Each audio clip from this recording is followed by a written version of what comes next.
We're going to go over the domain and range of a quadratic function.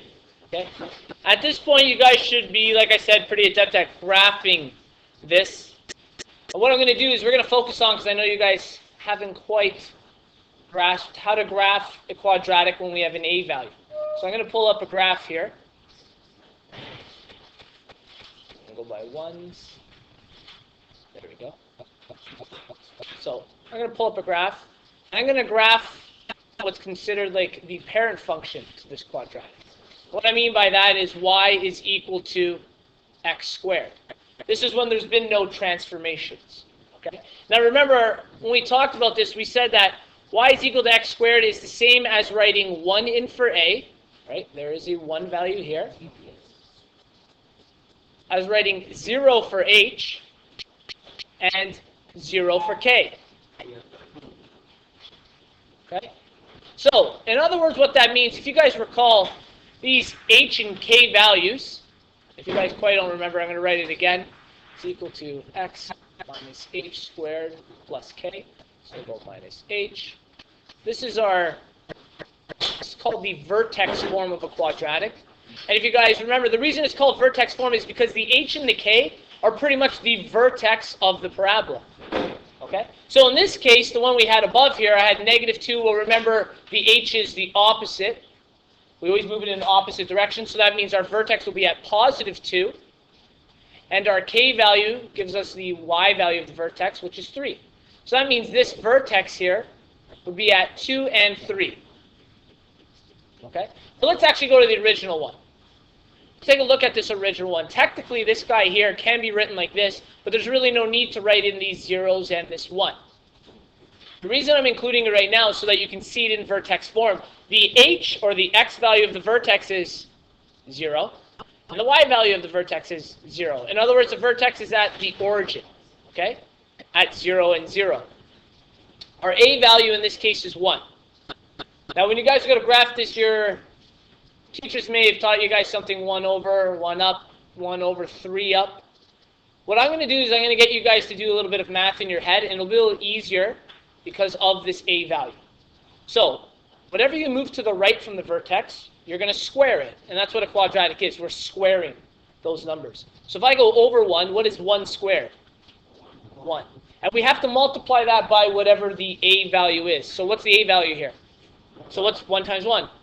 So I still only move up 1 unit. If I go in the left direction, -1. What's -1 squared? 1. Times 1. So it's still 1. And what we're going to see with parabolas is they're symmetrical from the vertex. I go right back to the vertex, so I'm starting here again. And this time I go in the direction 2 units. What is 2 squared? 4. 4. What's 4 times 1? 4. Good. So I go up 4. 1, 2, 3, 4. There's the next point. If I go over -2, what is -2 squared? 4. Times 1? 4. 1, 2, 3, 4. We go back to the vertex again. I go over 3 units. What's 3 squared? 9, and we know times 1 is still going to be 9. And -3 will be 9 again. So if you guys notice, this is the original parabola. Okay. Now let's talk about the domain and range of that one. So we're going to focus on the original one first. Well, the domain, this guy will go left and right forever. So we do our funny looking brackets there, and x is the element of all real numbers. There's no restrictions. Because of those arrows, it will go left and right for eternity, or infinity, you could say. Okay? The range has a restriction, though. The range, which is the y values, it will go from the vertex up forever, but it will never come back down. So the range is, because it's continuous, we started with y, er, such that y is what? Y is greater than or equal to the value of 0. Okay. Now let's go to that other one we've transformed. Hopefully you guys remember our transformations. We talked about how the vertex was going to be at 2 and 3, and I drew it in earlier. It was in vertex form. So our x value is 2, our y value is 3. Our a value is 3. Okay. Now remember, sorry. We always start at the vertex and we go over 1 to draw the next point. So if I go over 1, what is 1 squared? 1. But in this case, I have to multiply by the value of 3. So what is 1 times 3? 3. Very good. So I go over 1, up 1, 2, 3. We do the same thing when we go to the left. We go to the negative 1 direction. Negative 1 squared is? Very good.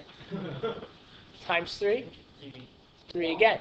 Again, so you're going to notice it's always going to be symmetrical. So instead of doing it both ways, I'm just going to jump over a second time. This time we go back to the vertex. I go over 2. What is 2 squared? 4 times 3? 12. So it's going to be way off this chart. Okay? But if you look, when I go to connect these two, this parabola is, how would you describe it in comparison to the black one we drew? Thinner. It's thinner because our A value was a greater number. Okay? It's stretched. Let's say, for argument's sake, oh, and actually, no, let's do the domain and range of this guy too. What's the domain?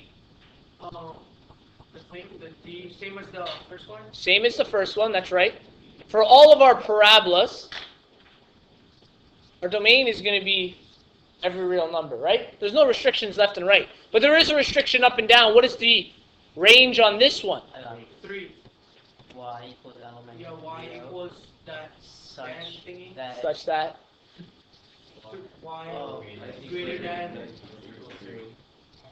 what value? 3, that's right.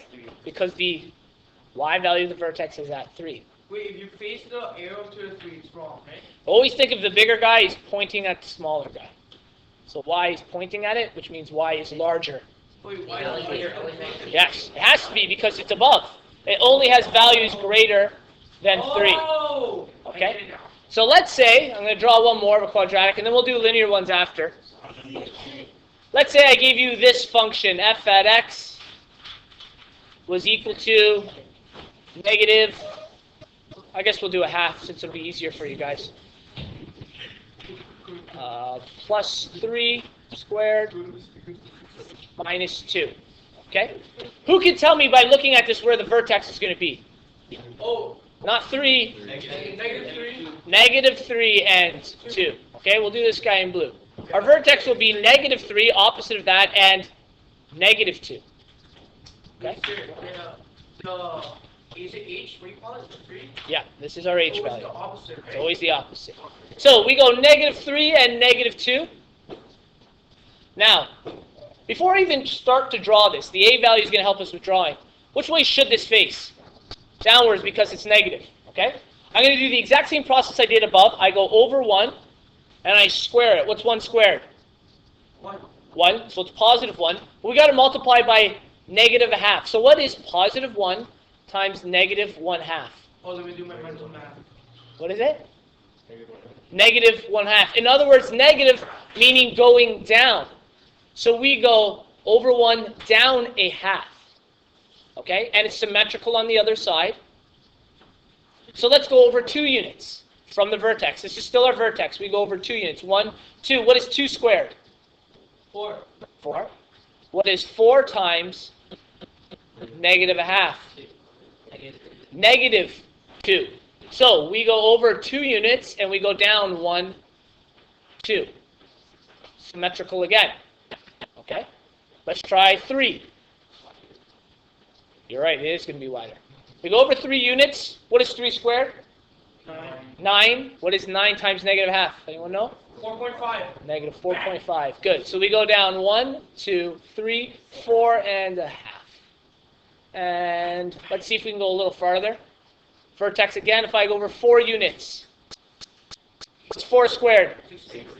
Times negative a half? So we're going down 8 units. So we go down 1, 2, 3, 4, 5, 6, 7, and it just fits on this graph.